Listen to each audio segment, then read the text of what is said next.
Hello, everyone, and welcome to this week's episode of the Master Your Mental podcast. As you guys can see, based on the title of today's episode, Get Out of Your Head, we are diving into a powerful topic this week. Of course, I am bringing you the story, experiences, and tips of my special guest to provide value on this topic. I am joined by David Navarrete today, who is the owner of Moneta De Sine, a branding media agency that helps businesses find their grand image and stand out through story-driven videos. I cannot wait for you to hear David's story today with helpful tips to get out of your head, which is something we all struggle with from time to time. So without further ado, welcome David to the podcast.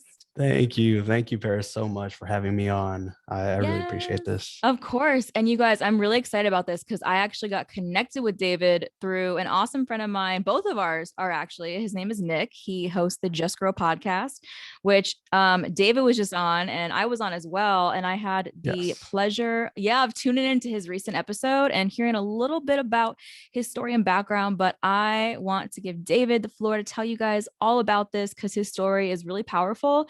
And before we dive on into this one, I would love if you could just share the number one thing in this life so far that lights you up like nothing else. The number one thing, that's interesting. Well, I am a dad, and I feel like, the number one thing I got to say is just seeing my son wake up in the morning. That's the only thing, that has, and I will share something later on about that, but that's the only thing that I feel like I look forward to in the mornings, just, seeing his little eyes open wide and seeing the world of possibilities ready for him. So I'm going to say that. I love that. I love that so much. Just how you mentioned, just like being like the gift of being a father and like watching him wake up and just learn and grow and all these things. And I don't have kids yet, so I can't relate, but I can definitely hear that like in your voice, and just the passion come through of having that is so special. And, I probably can't put it into words as good as you can, but, and I also love to kind of, coming off of that, I would love if you could just talk to me about this topic, because I know you also own your awesome business. So I'd love to kind of get into that as well. So talk to me about what is it like for you, like navigating the world of entrepreneurship while struggling with mental health challenges? Man, it's really hard, especially with the background that I have. Talking a little bit about that. I grew up with a lot of attention. I always loved being the center of attention. I used to dance, I used to sing, I'm pretty sure I wasn't good at any of it, but the fact that I had just a little audience that I could entertain was just, life-giving to me. Then for some reason, I started interpreting the world in a negative way for me, where I thought people were, didn't like me or, thought I was weird. And I started closing off and I became very lonely. And I was afraid of rejection. I was afraid of, people going away from me. So all that kind of accumulated in turning, that into depression and later on being suicidal, which I hid for many, many years because I didn't want to show that side of me. But as an entrepreneur, now you got to face the world and put yourself out there and have and be exposed to rejection. Like number one thing as an entrepreneur, do you like my product or not, my services? So with my mental health, usually I with opportunities, I just dive right in and I think about it later, because if I think about it, I paralyze and I can't do it. So then the rejections came, I just wanted to be, I just wanted to be liked. I just wanted to be appreciated. So when clients would reject or people would reject, I hate sales. But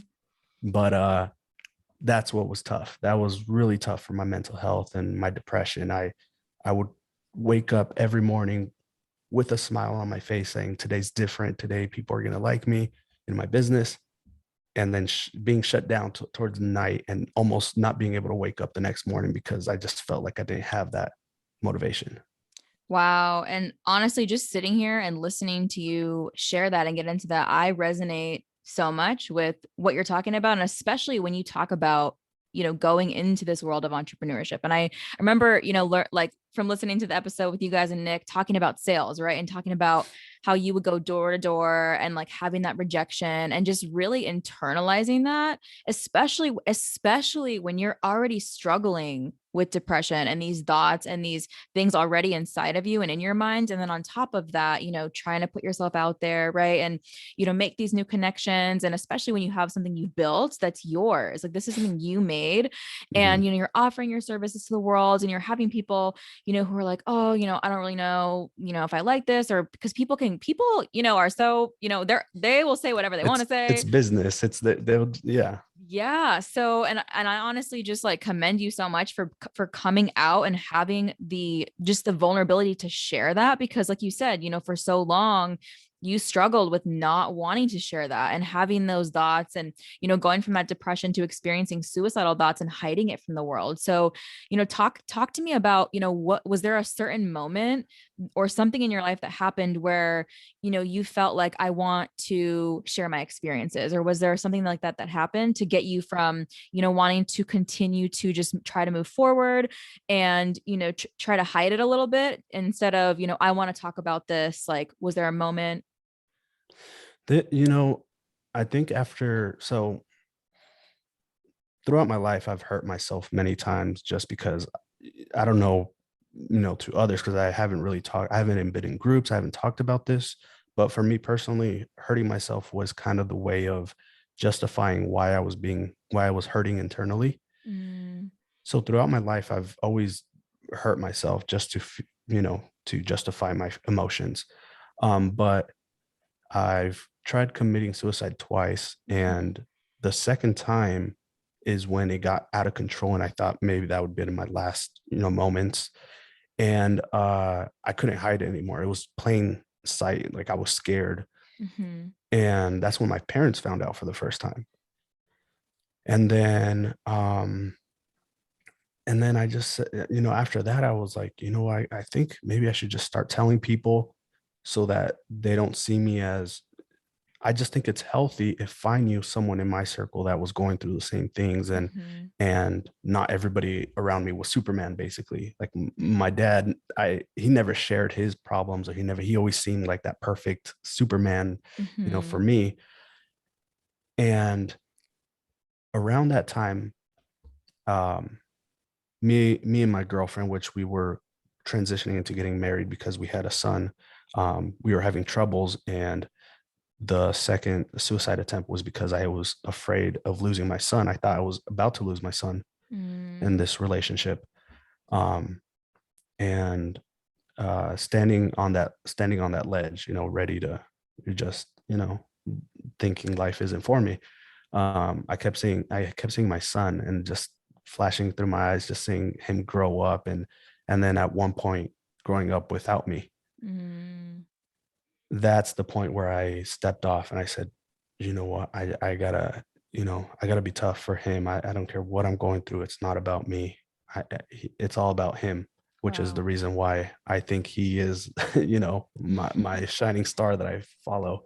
Um, but to kind of bring it back, um, I wanted to now express this so that when my son gets older and he understands, and if he goes through these emotions, because maybe it's genetic, I'm passing, mental health down, he'll know that I'm as vulnerable as it comes. Oh my gosh. I love that so much, especially how you touch on the aspect of like the Superman thing, right? Like seeing, growing up yourself and not seeing your dad show these things, right? Or thinking, oh my gosh, like, he's like Superman to me. Like he's doing all this and he's not having these troubles that I'm having. So, and then internalizing that and thinking like, I can't share this because there's so many people, that I've had conversations very similar to this, like not seeing that growing up, not seeing people talking about their mental health, talking Y- about these challenges. Yeah, it was actually, really scary to think, to even now, like there's people that I'm just afraid to have these conversations with, because I know they're not going to judge me, but Mhm. I feel like I'm still not justified to feel these emotions. I feel like they're not going to take me seriously, and I'm just a weak person, and kind of in like our society, like I don't want to be seen as weak. I'm supposed to be Mhm. this, protector and just have all my stuff together. So that's kind of scary for me to express. But um kind of where I was going with that is that um yeah, like I said, I was scared to express that, and Mhm. I had coping mechanisms to internalize it so that I didn't have to share that. Wow. And And wow, and that's, and like I talked on Nick's podcast, some of those coping mechanisms were, now that I think of them, really sad. mhm. I used to play hide and seek with myself and just hide in little places and just imagine the world without me, and how everything would just keep, go on. My mom's still cooking, my dad's still working, like my Mhm. siblings are playing, like it's fine without me, and it'll make me feel good somehow. Another one which is really crazy that I think of is I used to pray, to God and be like, please give me all the pain in the world. Please give me all the misery. I'll take it. And if that's why I'm suffering, if that's why I'm suffering every day, then that's fine with me. I will live, and I won't kill myself so that I can take the misery from the world. And that would get me Wow. through a lot of days. Wow. And just honestly, just hearing you say that, because I feel like that's what I feel like I relate so much to what you're talking about, because that's really for me how I used to live a lot of my life. And I honestly can tell you too, like I never saw myself talking about this, because just like you, like I didn't grow up with, parents who would talk about this. I no one ever talked about, mental health, like struggles. Whenever anyone did talk about mental health, it was always like this They were person, crazy. is crazy, wants attention. I don't know how to deal with Yes. them. It's too much. So I heard this and I would see that and I would think, okay, if that's what it looks like to struggle, then what's wrong with me? Like something's different and you feel alone. And then that just perpetuates itself. Like you feel like you can't, and you really do shut yourself off from connecting with people because you Yes. you think that it's almost like feeling like a fraud. Like I can't show Hmm. my true self to you, but I want to, but I feel like if I do, you might judge me. And like you said, like you said that you feel like there's still certain people who won't judge you, but you feel like just getting into that conversation, like They not won't take justify. it serious. They won't take it serious. Like it's, yeah. Or Yeah. it still makes people feel uncomfortable. Like Hmm. they don't want to hear me that I almost ended my life. Yeah. And I Um, feel like that's because that's the thing too, is I feel like that's why I love these conversations, because more of these conversations really get people to realize, that everyone deals with things, but not everyone can show them or feels like they can show them or feels like they even know how to show them. Like they don't even know where to start.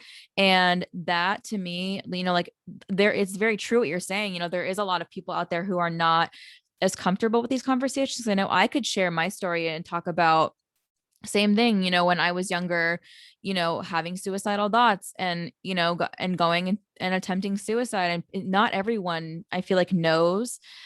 I feel like sometimes people hear that and they mhm. think, what should I say back to this person? I don't know what to say back to them. I don't know what to say to give them a response that I think that they need. And it's almost like they start to panic a little bit and they just want to change the subject. Like, let's just talk Yeah. about something else because I don't know how to help you. And it makes me sad because it's real. It's real life. This is real stuff that people deal with on a daily basis. And it just keeps getting worse, when we can't get these conversations started or people feel like they don't know where to go. I don't know who to talk to or whether, or sometimes you can't afford therapy. I can't Yeah. afford to go to So, therapy or I can't. yeah. Yeah. So I would love For to ask you, Yeah, yeah, go ahead. just I would love to ask you too, just from hearing you talk about this, like if you have like a routine or something that has helped you like in your life right now that you do on a daily basis, like to help you prioritize your mental health. Yeah, I feel like I'm almost forced to just nothing but prioritize my mental health, because if I Mhm. don't, I will spiral and I won't be able to even care to brush my teeth, get up, or put Mm-hmm. not wear underwear for the rest of the night. Like, Yeah. yeah, it's so some of the things that I've realized, and I've spent, almost, I'm 27 now, so 26, like it's 22 years of just thinking and being philosophical about why I'm here, why do I even exist, at an early age. But I realized that I might have maybe a chemical imbalance in my head, but at some point I started to interpret the world negatively. Mm-hmm. I started to, when people were laughing, I started interpreting as people laughing at me. Mm-hmm. Um, I started having these insecurities, and I started putting them out there that, oh, I walk into a room and I think, oh, people don't like me because some reason. Now, my body language is now changing the way I interact with everyone else. And then people start thinking, oh, he's a little weird, which I got that often, often. Like, I used to not get invited. I used to not I used to lose friends, not even get Mm-hmm. past the point of making friends because I was weird.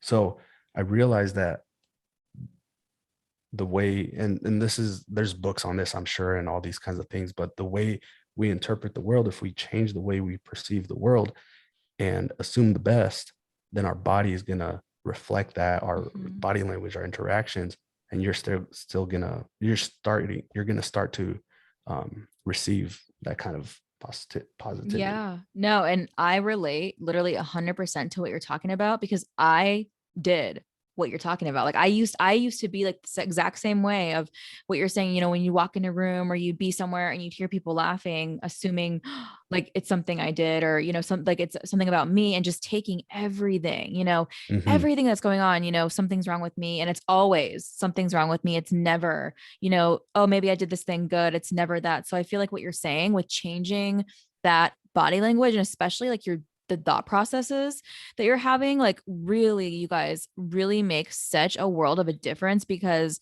I honestly can tell you, like, I could not imagine living the way I used to live because it really was. And like, you can relate probably so much of this as well. Just, like you said, not even being able to make friends because of just how down you were from that, like the behaviors and the thought process just continuing to get worse and worse and more negative.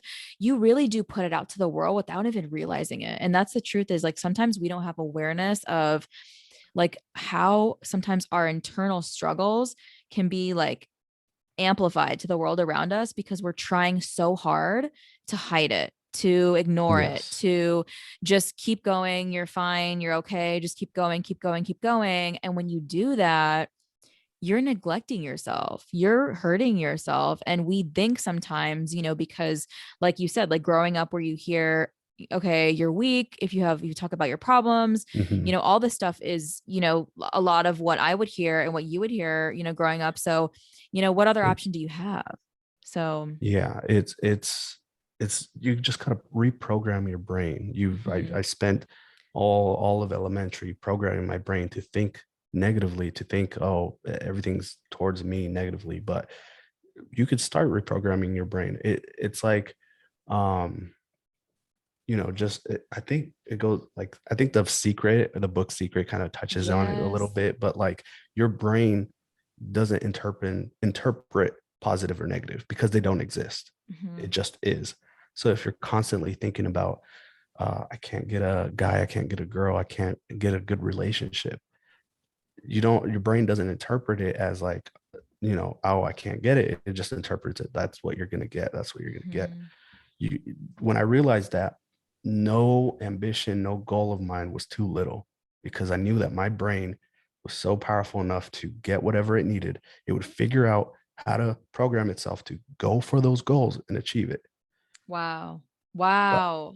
Oh my but gosh. but half of the time you're telling yourself like, oh, I'm not getting any clients. I'm not getting any clients. Then your Mhm. brain's going to start doing stuff to sabotage you into not getting clients, because that's Mhm. what you're feeding it. Yeah. No, 100%. And I love that you bring that up because that just brings me to, talking about literally what you created and just starting, Moneta Design. Like, talk to me about, I would love to ask you, like, since creating this, like, has it positively impacted your mental health in any way? And if so, like, what has that impact looked like for you? Man, it's changed my life. It I, a journey to an like to someone's entrepreneurship, the journey is many steps, and one of them is investing in yourself.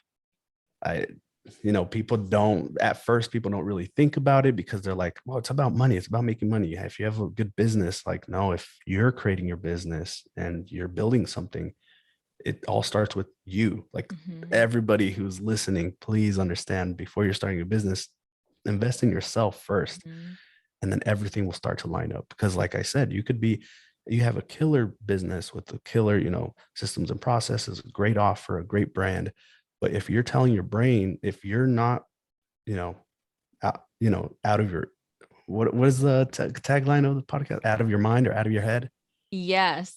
Yeah. Out If of you're, your, yeah, yeah, something like if you're that. not out of your head, you are gonna Get out of your head. get out of here. If you're not getting out of your head and you're stuck on, why is my business not growing? Why is it not making money? Why am I not getting clients? You're not going to grow no matter how great your business is. You're going Mm-hmm. to get stuck. So invest in yourself first. And then, Wow. That's so amazing because everything you talk about, like what you've been able to do, like how you invested in yourself and really like reframing the old beliefs that you spent, you like you said, all elementary school, like all your old years building to be negative, literally rewiring that. Because, like, do you think that you would have been able to start your business if you kept living the way that you were? absolutely not. Absolutely Mm-hmm. not. In business, to me, one of the most important things is relationships and connections. And if you ask anyone, the only person that I first felt connected to, that felt like accepted me, was my girlfriend, my wife, the mother of my child. We have a lot of differences, a lot of things to overcome, but she was the first one to actually see me, and I felt appreciated. And I never felt like I belonged anywhere, not in my family, not in my nowhere. I never felt like I belonged. It made me lonely, and lonely, if you didn't know, is actually a serious, like, biological, physiological disease. That it's basically like hunger. Like, if you start to Mm-hmm. feel hungry, your body hurts, your body actually aches. When you Mm-hmm. start to feel lonely, your body actually aches, and it might cause maybe psychological damage if not fixed, because biologically, you need to stay in a pack to survive. So that kind of, it was so bad because I couldn't interpret, like, social interactions anymore. There was one instance where I was at my church, and I was texting, the youth group, and there was a girl that I was interested in, but not too serious. But, as young guys, we're like, oh yeah, I like her. And I would text her, and then I texted her, and I would text her, and she would reply very small, right? I'm like, okay, I kind of get the hint, but maybe we're still friends. And I texted her one day, and she's like, can't you take a hint? I don't want to talk to you. Oh No my one likes you gosh. here. Yeah, she's like, no one likes you. Can you please stop texting me? And I was like, oh, okay. Oh my Well, gosh. I guess, yeah, Wow. yeah. And there's many, hold on one second. Wow. Oh, I just But I can't believe that.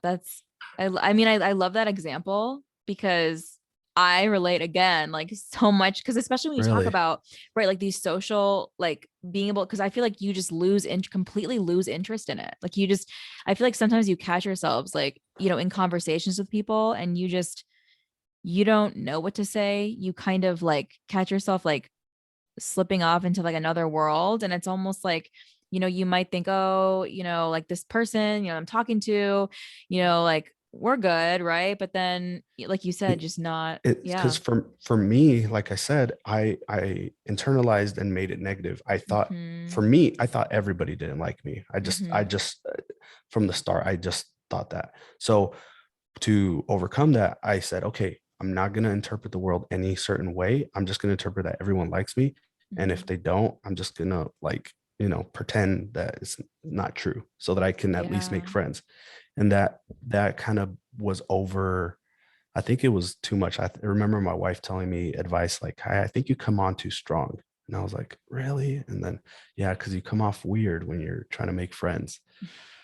So I didn't know the sweet spot, and I'm still figuring it out. But Mhm. um, yeah, that kind of led me to like not have a lot of friends. And if I still got it was still in my head about it, I don't think I would have been making these great relationships in business. Yeah. And another thing that I think is super cool is Nick was telling me that you do the videography for Arizona Entrepreneurs, which is another incredible organization that, I'm like, I love their events, and I'm actually going to their event at the end of this This month, the Saturday. summit. Yes. Yeah. So I said, and you guys, it's so cool because, if you're local to Arizona, Arizona Entrepreneurs is an incredible organization. They put on local events for all kinds of awesome entrepreneurs and just fired up, passionate individuals out here in Arizona to come together and network and meet.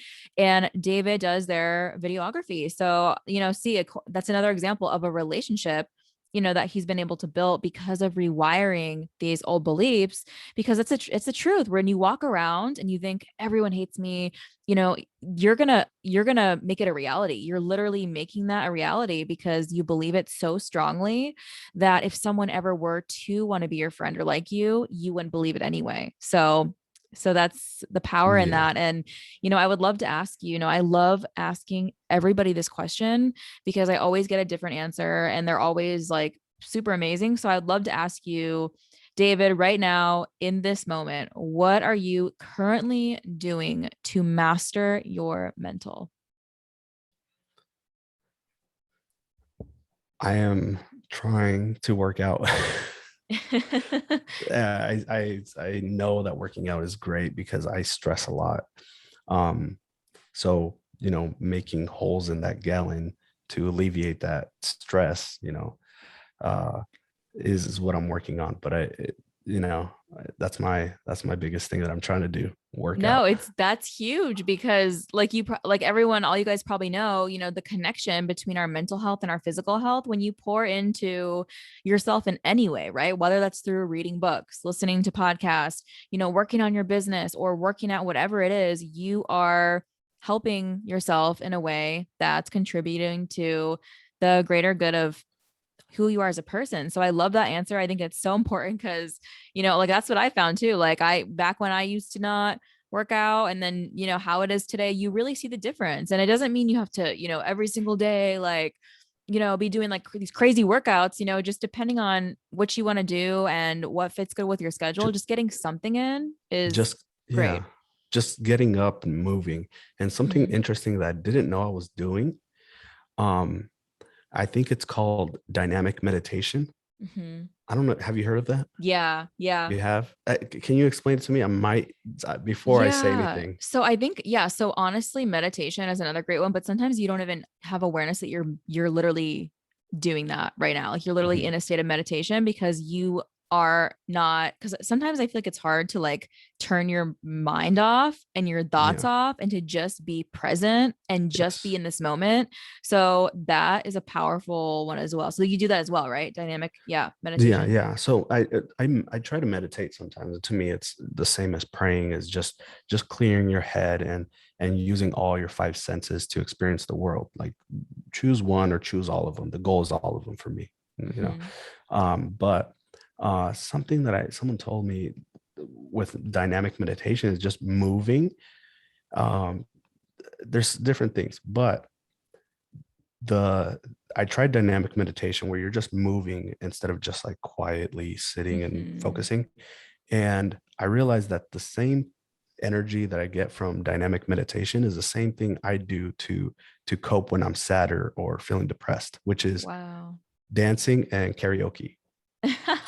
I love that. Oh my I gosh, I love that. I'm this I usually I'm editing here, right? I'm editing and I have my microphone here attached to a speaker and my phone with the Bluetooth, and I'm just putting karaoke as I'm editing, and I'm just singing while I'm editing, stressed out. Or anytime I have, like, I wake up and I have a free day, I'm dancing and I'm on Just Dance on the Switch. Like, Yes. that to me is my dynamic meditation, and it just makes me feel so good. I love that. I love that. And I think that's the most beautiful thing is to have something like even if it's a small thing and you think this is a small thing, it's a big thing if it's really like affecting you and having that impact.